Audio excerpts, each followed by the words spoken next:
د جنوبي وزیرستان وانه یوت افس په مرسته ډوک کې د تعلیمي آګاهۍ په اړه سیمینار ترسره شوی دی. سیمینار ته په خپله وینا کې د ډسټرکټ یوت افسر سردار علي وزیر په شمول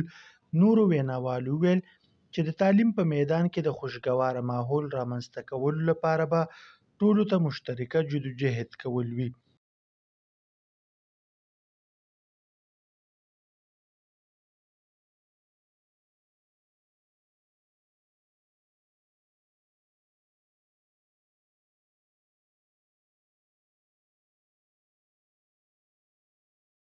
سردار علي ډسټرکټ یوت افسر ساوث وزیرستان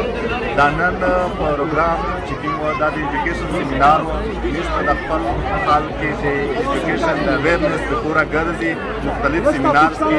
د ایجوکیشن اهمیت باندې خلک دغه قسم چې کوم سیمینار دي دغه د علاقې چې کوم خلک منځ کې خیالات دغه تبادله کې کیږي د خیالات تبادله چې کیږي نو دغه سره امن درتي په دغه رنګ هر مسله خلک بیا ډایلاګ درتي نو دغه رنګ کمیشن سره اکشنی دغه هر مسله حل ان شاء الله راځي نو موږ تعلیم سیمینار چې کوم مقصد و د کتابو د ریډینګ چې کوم کلچر دی دا پروموټ کول دي مخکینای د ټیپک چې کوم غمزافلای کلچر و یو رواج او هغه ورکول دي. د سیمینار برخوالو ویل ترقی یافته ملک به یوازې د علم په ترلاسه کولو سره جوړیږي ځکه چې یو تعلیم یافته تن څوک په اسانۍ سره په غلطه لاره نشي روانولی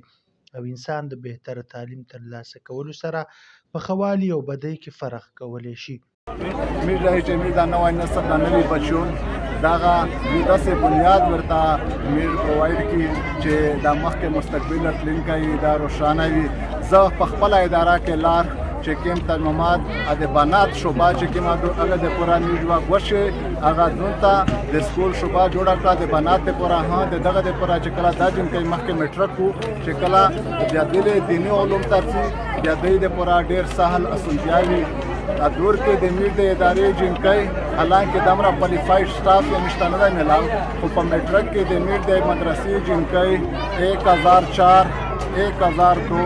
994 984 980 977 970 په دا مارسي د سیمینار برخوالو وینا وه چې ټولنه د تعلیم په ترلاسه کولو سره مخ په وړاندې تللی شي او د دې لپاره به ټولو ته خپل مؤثره کردار ادا کول وي. د قبایلي ضلعې جنوبي وزیرستان د ملګري ریپورټر نورعلي وزیر سره حضرت یوسف، وحدت نیوز، پېښور.